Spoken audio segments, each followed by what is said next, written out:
አተለም ተገኙት ኦሮሚያ ሚዲያ ኔትወርክ ኦኤምኤን ነው ለታው የአማርኛ ዜና ሰዓታችን ላይ ደርሰናል ዜናዎቹን ለማንተ የማደርሰው ጫልቱ ተፎነኝ ከ9 ወራት በላይ ቆይታ በኋላ የአርቲስት አጫሉ ሁንዴሳ ቤተሰብ በወንጀል ምርመራውና በፍርድ ሂደቱ ላይ ለቢቢሲ አስተያየታቸውን ሰጥተዋል ታናሽ ወንድሙ ሲሳይ ሁንዴሳ ከቢቢሲ ጋር ባደረገው ቃለ መጠይቅ ላለፉት 9 ወራት ምንም ካለመናገር የተቆጠብነው ማንኛውም አካል ግድያውን ለፖለቲካ ትርፍ እንዳይጠቀምበት በማሰብ ነበር ሲል ካጫሉ ግድያ ጋር ተያይዞ ያለው የወንጀል ምርመራና አሁን ያለው የፍርድ ሂደት የፖለቲካ ጫወታ ነው ቤተሰብም ይህንን ጠንቅቆ ያውቃል ብለዋል ቤተሰቡ አርቲስት አጫሉ ተገድሏል በተባለበት ስፍራ መገደሉን ጥርጣሬ እንዳለውና አሁን ባለው ሂደት ፍትህ እናገኛለን ብለን አናምንም ብለዋል ተጨማሪ ዘገባ አለን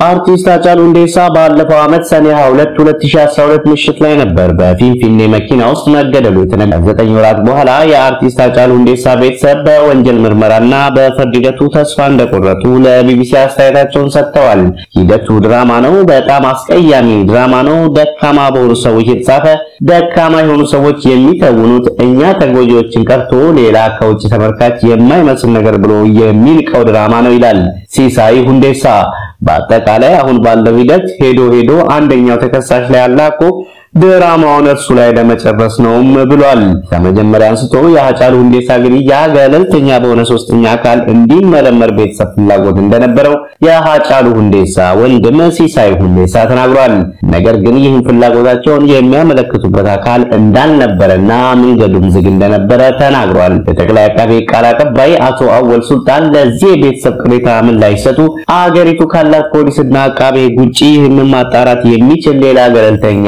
አካል የለም ብለዋል በፍርድ ሂደቱ ችሎት እንዳይገቡ መከልከልን ጨምሮ የተለያዩ ክልከላዎች ሲያጋጥሟቸው እንደነበር ወንድሙ ሲሳይ አንስቷል የአጫሉ ወንድም ቅሬታውን ለቢቢሲ ሲገልጽ እኛ ተስፋ የቆረጥነው በንጋታው አራተኛ ተከሳሽ ላምሮት ከማል መክሰስ አያስፈልግም የምታቀውን ነገር ከነገረችን ልትለቀቅ ትችላለች ተብሎ መግለጫ የተሰጠ ጊዜ ነው ሲልም ያክላል የአጫሉ ቤተሰብ አራተኛ ተከሳሽ የሆነችው ላምሮት ከማል ከአርቲስቱ ግድያ ተሳትፏላት ብሎ ያምናልም ብሏል ነገር ግን እርሷ ተጠያቂ እንዳትሆን ድራማ ሲሰራ ነበር ይላል የፌደራል ከፍተኛ ፍርድ ቤት አራተኛ ተከሳሽ ላምሮት ከማል በነፃ እንድትሰናበት ሶስተኛ ተከሳሽ አብዲ አለማየሁ በ10,000 ብር የዋስ መብት ተጠብቆ እንዲወጣ ፍርድ ቤት ወስኗል አጫሉ ጋራ በአንድ ቤት ይኖር እንደነበር የሚናገረው ሲሳይ አጫሉ በተገደለበት ምሽት በፖሊስ ቁጥጥር ስር ውሎ እስር ቤት እንዳደረና ጠዋት ላይ እንደተለቀቀ ለቢቢሲ ተናግሯል ከተለቀቀ በኋላ የዚያን ዕለት ምሽት ላይ ምን እንደተፈጸመ ያየውን የጠየቀው አካል እንደሌለ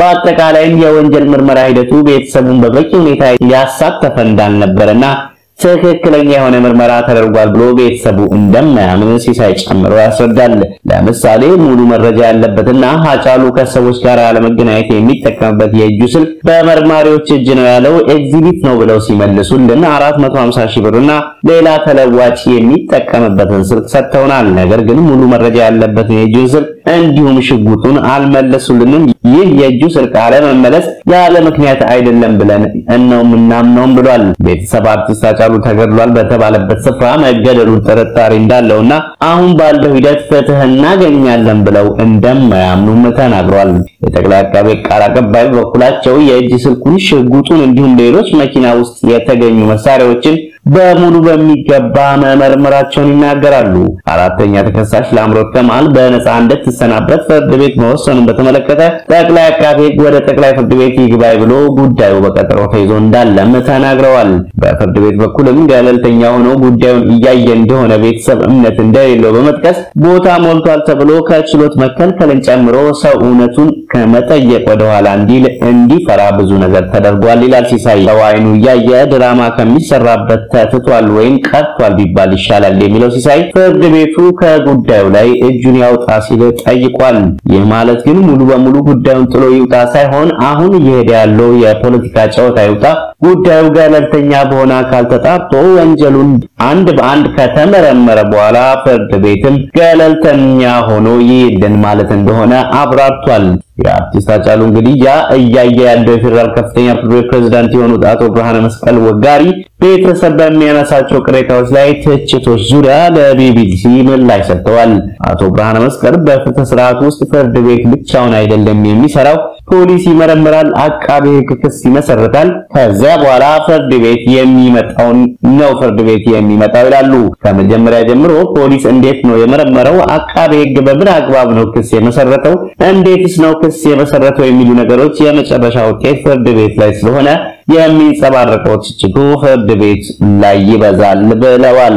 አራተኛ ተከሳሽ ለአምሮት መለቀቋን ላይ ቤተሰቡ የሚያነሳውን ቅሬታ በተመለከተ ፍርድ ቤት የቀረበለትን ነገር ነው የሚመዝነው። ሚዛን የሚደፋ ነገር ከቀረበለት ፍርድ ቤት ምን ሊያደርግ ይችላል በማለት ምላሻቸውን ሰጥተዋል። አጀንኮ ባኢል ሞዱካት አጀንኮ ዱሩ ገብሶ ማታኪያ ፋኒካሊዳ ኢንኩርኩረም ዶሙ ቢጃም ጄኔዱ ካዮዳ አጀንኮ በሰሜን ሸዋ ዞን ኤፍራታ ግድም ወረዳ አጣዬ ካራ ቆሬ ከተማና ዙሪያ አካባቢዎች ከትናንት ምሽት ጀምሮ እስከ ጧት የዘለቀ በከባድ መሳሪያ የታገዘ ጥቃት መካሄዱን የወረዳው አስተዳደር አስታወቀ። የተፈናቀሉ ነዋሪዎችን ለማቋቋም ጥረት የተደረገ ባለበት ወቅት ጥቃቱ መሰንዘሩ ለሌላ ሰብአዊ ቀውስ የሚዳርግ ነው ተብሏል። በጥቃቱ የሞቱና የቆሰሉ ንጹሃን ስለመኖራቸውም እየተነገረ ነው። በተያያዘ ዜና በወሎ ኦሮሞዎች ላይ የተከፈተው ወረራ በኦሮሞ ልዩ ዞን ጅሌ ዱሙጋ ሀርጡማ ፉርሲና በሌሎች አካባቢዎች መስፋፋቱን ነዋሪዎች ገልጸዋል። የጅሌ ዱሙጋ ኮሚኒኬሽን ጽህፈት ቤት በበኩሉ የአማራ ልዩ ኃይል አርባዋዩ ተብሎ በሚጠራው አካባቢ የመሬት ወረራ ለማካሄድ ዝግጅት መደረጉ ሁኔታዎችን ያወሳስባል ብለዋል።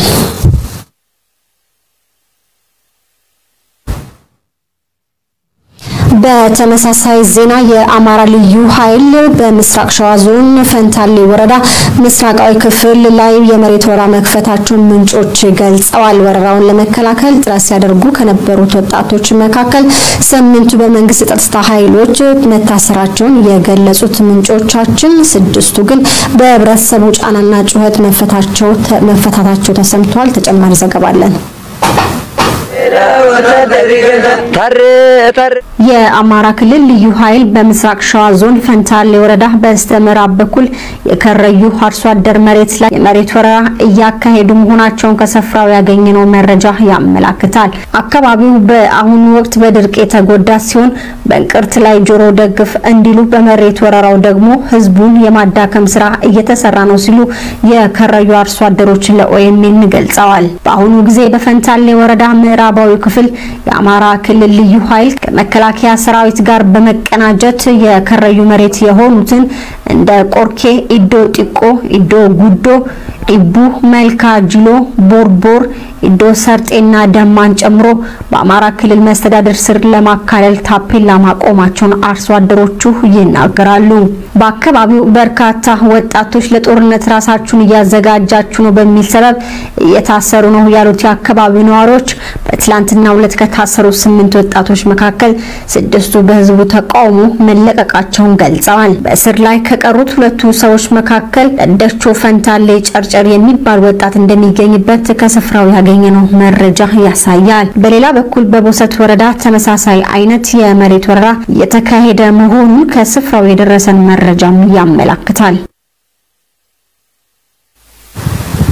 በአማራ ክልላዊ መንግስት ማዕከላዊ ጎንደር ጭልጋ ወረዳ አይከል ከተማና በአካባቢው በቅማንት ተወላጆች ላይ ጥቃት መፈጸሙን የብሔሩ ተወላጅ ለኦኤምኤን ከስፍራው ገለጹ። ጥቃቱ የተፈጸመው የቅማንት ዲሞክራሲያዊ ፓርቲ የምርጫ የቅስቀሳ ዘመቻ መጀመሩን ተከትሎ መሆኑን ተናግረው የጥቃቱ ዓላማ የቅማንት ህዝብ የሚመርጣቸውን እጩዎች ለማሰር ለማፈንና ከምርጫ ውጪ ለማድረግ ነው ብለዋል። አሁንም ተጨማሪ ዘገባ አለን። በአማራ ክልላዊ መንግስት ማዕከላዊ ጎንደር አይከል ከተማና በአካባቢዋ በቅማንት ተወላጆች ላይ ጥቃት መፈጸሙን የብሔሩ ተወላጅ ከስፍራው ለኦኤምኤን ገለጹ። የቅማንት ተወላጅ በስልክ ከኦኤምኤን ጋር በነበራቸው ቆይታ የአማራ ክልል ልዩ ኃይልን ጨምሮ በአካባቢው የሚገኙ የጸጥታ አካላት በፈጸሙ ጥቃት ቢያንስ 22 ሰዎች ተገለዋል፣ ከ64 የሚበልጡ ሰዎች ከባድ የመቁሰል አደጋ ደርሶባቸዋል፣ ንብረትም ወድሟል ብለዋል። ትናንት ብቻ በከተማው ጫፍ በኩል አንዳንድ ወጣቶች መስዋዕት እየከፈሉ ምክንያቱም አስከሬኑን ጅብ እንዳይበላው ውሻ እንዳይበላው በማለት አንስተው እስከ ትናንት ምሽት ድረስ 22 ሰዎች ተቀብረዋል። ከ64 ያላነሱ ዜጎች በተለይ ህፃናት፣ ወጣቶች፣ አሮጊቶች ከተማ ውስጥ የቀሩት ማለት ነው ኢንዲስክሪሚኔትሊ ስለጨፈጨፏቸው ብዙዎቹ ተጎድተዋል። የስልክ አገልግሎት የተቋረጠ በመሆኑ የተጎጂዎች ትክክለኛው ቁጥር ማወቅ አዳጋች ሆኗል ያሉት የቅማንት ተወላጅ ቁጥሩ ሊጨምር ይችላል ሲሉ ስጋታቸውንም ገልጸዋል። ከመጋቢት 5 ቀን 2013 ዓ.ም ጀምሮ በቅማንት ተወላጅ ላይ ጥቃት የፈጸመው የማዕከላዊ ጎንደር የጸጥታ ዘርፍ ኃላፊ አቶ ዳኛው አይከል ከተማ በመገኘት የወያኔና የኦነግ ሸኔ ተላላኪዎች ናቸው ብለው በፈረጇቸው የቅማንት ዲሞክራሲያዊ ድርጅት አባላትና በቅማንት ኮሚቴ ላይ የማያዳግም እርምጃ እንዲወሰድ ትዕዛዝ ሰጥተው ወደ ጎንደር ካመሩ ከጥቂት ጊዜ በኋላ ነው ብለዋል። ማክሰኞ የማዕከላዊ ጎንደር የጸጥታ ዘርፍ ኃላፊ አቶ ዳኛው አይከል ወረዳ በመገኘት አመራሩን በቅማንት ኮሚቴና በቅማንት ዲሞክራቲክ ፓርቲ አባላት ላይ የማያዳግም እርምጃ እንዲወሰድ በሚል መመሪያ ሰጥቶ ይወጣል። ይህን አድርጎ በወጣ በሰዓታት ውስጥ በዕለት ሁለት ማለት ነው ማክሰኞ ሚያዝያ 5 ማለት ነው የልዩ ኃይል ካምፕ መሀል ከተማው ላይ ነው ያለ መትረጊስ ወደታች ወደ ከተማው ፒያሳ በመተኮስ 6 ንጹሃን ያቆስላል። በዚህ ጦርነቱ ፈነዳ። ከዚህ በኋላ ህዝቡ በተለይ ወጣቱ ጉልበት ያለው ከሞት ለማምለጥ ከከተማው ወጥቶ አደረ። እናቶች፣ ህፃናት፣ አሮጊቶች አቅመ ደካሞች ግን መውጣት ስለማይችሉ እዛው ከተማ ውስጥ ሲጨፈጨፉ አደሩ። ረቡዕ ሚያዝያ 6 ቀን 2013 ዓ.ም የአማራ ልዩ ኃይል በአይከል ከተማ ለሁለተኛ ቀን በቅማንት ተወላጆች ላይ ጥቃት ሲፈጽሙ አመሹ ያሉት የቅማንት ተወላጅ አይከል አካባቢ በሚገኘው ሰርባ ተብሎ በሚጠራው ቦታ ያለው የመከላከያ ሰራዊት ሊታደገን ሲገባው ከልዩ ኃይሉ ጋር ወግኗል በማለት ቅሬታቸውን አሰምተዋል። ጥቃቱ የተፈጸመው የቅማንት ዲሞክራሲያዊ ፓርቲ የምርጫ የቀስቀሳ ዘመቻ መጀመሩን ተከትሎ መሆኑንም ተናግረው የጥቃቱ ዓላማ የቅማንት ህዝብ የሚመርጣቸውን እጩዎች ለማሰር ለማፈንና ከምርጫ ውጪ ለማድረግ ነው ብለዋል።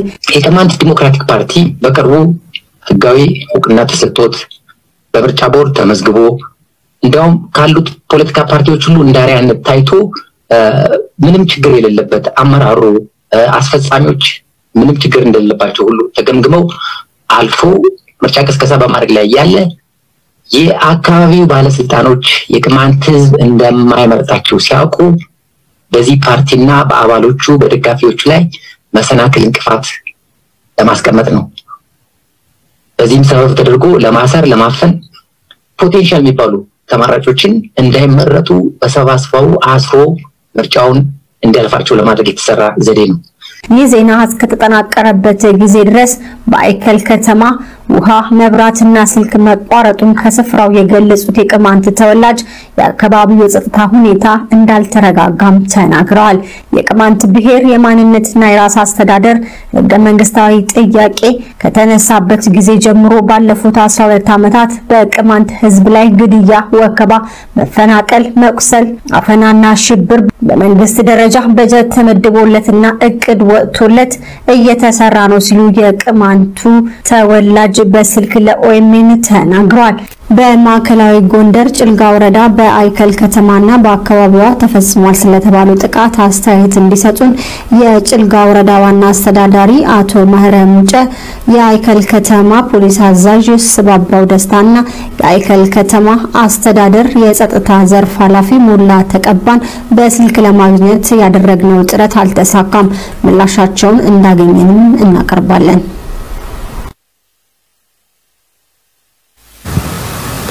የኦሮሞ ነጻነት ግንባር ኦነግ ስራ አስፈጻሚ ኮሚቴ አባል አቶ ጀቤሳ ገቢሳን ጨምሮ 4 ድርጅቱ አባላት ትላንት ከቤታቸው ተይዘው መታሰራቸው ተሰማ።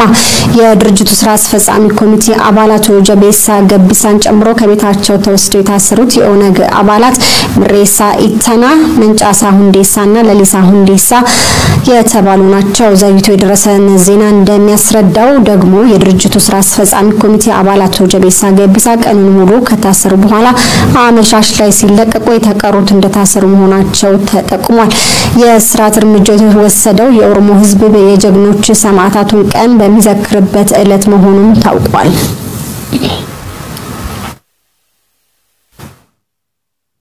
በሌላ ዜና የኤርትራ ጦር አሁንም ከትግራይ አለመውጣቱንና መጠነ ሰፊ የመብት ረገጣ በሰላማዊ ዜጎች ላይ የፈጸመ ያለ መሆኑ ተረጋግጧል ሲሉ በተባበሩት መንግስታት የአሜሪካ አምባሳደር ሊንዳ ግሪንፊልድ ተናገሩ። የጦሩ ከትግራይ አለመውጣት ጉዳይ ዓለም አቀፍ መነጋገሪያ በሆነበት በዚህ ወቅት እስካሁን ከኢትዮጵያም ሆነ ከኤርትራ በኩል አስተያየትም አልተሰማም። የተባበሩት መንግስታት የጸጥታው ምክር ቤት ትላንት በትግራይ ጉዳይ ላይ ዝግ ስብሰባ ላይ መዋሉን ተዘግቧል። ተጨማሪ ዘገባ አለን። አምባሳደር ሊንዳ ግሪንፊልድ ትላንት በትግራይ ጉዳይ ላይ ዝግ ስብሰባ በተቀመጠው የተባበሩት መንግስታት የጸጥታው ምክር ቤት ጉባኤ ላይ ባቀረቡት ሪፖርት የኤርትራ ጦር በኢትዮጵያ መከላከያ ሰራዊት ዩኒፎርም ትግራይ ውስጥ ለማይታወቅ የጊዜ ገደብ መቆየቱን አረጋግጠናል ብለዋል። አምባሳደሯ በማከልም የኤርትራ ጦርና የአማራ ክልል ልዩ ኃይል ሚሊሻ በአስቸኳይ ከትግራይ ለቀው እንዲወጡ እንደገና አሳስበዋል። የተባበሩት መንግስታት ድርጅት የእርዳታ ማስተባበሪያ ቢሮ ወይም በምህፃሩ ኦቻ ኃላፊ ማርክ ሎውኮክ በበኩላቸው በስብሰባው ላይ ሲናገሩ በትግራይ ረሃብና ሴቶችን መድፈር እንደ ጦር መሳሪያ እያገለገለ ነው ካሉ በኋላ ጠንካራ እርምጃ ካልተወሰደ የከፋ አደጋ ከፊታችን ተጋርጧል ብለዋል። አንድን ሴት በቡድን ለቀናት መድፈር የዕለት ተዕለት ተግባር ሆኗል ያሉት ሎውኮክ ከሚደፈሩት ሴቶች መካከል የ8 ዓመት ህፃናት እንደሚገኙባቸው ጠቁመዋል። የኤርትራው ማስታወቂያ ሚኒስትር የማኔ ገብረ መስቀል በጉዳዩ ላይ በሰጡት አስተያየት የጾታ ጥቃትና ሴቶችን መድፈር በኤርትራ ህብረተሰብ ዘንድ አጸያፊ ተግባር ስለሆነ ድርጊቱ ተፈጽሞ ከሆነ ከባድ ቅጣት ያስከትላል ማለታቸውን ሮይተርስና ኤኤፍፒን ጨምሮ በርካታ ምንጮች ዘግበዋል። ይሁን እንጂ አቶ የማነ ስለ ኤርትራ ጦር በአስቸኳይ እንዲወጣ የሚለው ጥሪ ላይ የሰጡት ምላሽ በዘገባዎቹ አልተካተተም። የኢትዮጵያው ጠቅላይ ሚኒስትር አብይ አህመድ ኤርትራ ጦሯን ለማስወጣት ተስማምታለች ካለ ከሳምንታት በኋላ ጦሩ አሁንም በትግራይ መገኘቱ መነጋገሪያ በሆነበት በዚህ ወቅት ከኢትዮጵያ መንግስት በኩል እስካሁን የተሰጠ ይፋዊ አስተያየት የለም። በመጨረሻም የኮሮና ቫይረስ ወረርሽኝ በኢትዮጵያ ውስጥ መገኘቱ ከታወቀ በኋላ ለመጀመሪያ ጊዜ የጽኑ ታማሚዎች ቁጥር ከ1000 ማለፉ ተገልጿል። የጤና ሚኒስቴርና የህብረተሰብ ጤና ኢንስቲትዩት ሐሙስ ሚያዝያ 7 2013 ዓ.ም ባወጣው ዕለታዊ መግለጫ ላይ እንዳመላከተው በበሽታው በጽኑ የታመሙ ሰዎች ቁጥር ከ1000 በላይ መድረሱን ጠቁሟል። በተመሳሳይ በየቀኑ በበሽታው ሳቢያ የሚሞቱ ሰዎች ቁጥር በአስራዎቹ የሚቆጠር ሆኖ ለረጅም ጊዜ ቆይቶ አሁን ግን ከ20ዎቹ እስከ 30ዎቹ የሚደርሱ ሰዎች ህይወታቸው ማለፉ የተመዘገበ ነው።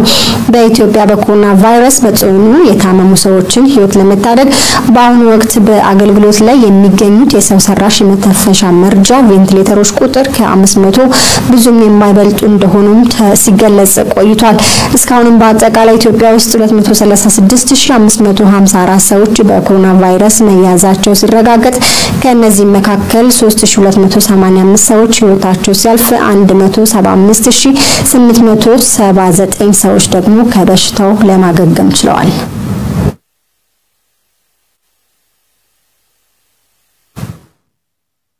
ውድ ተመልካቾቻችን ለዕለቱ ያዝናቸው የአማርኛ ዜናዎች እስካሁኖቹ ናቸው። ከቀሪ ፕሮግራሞቻችን ጋር ሰናይ ጊዜ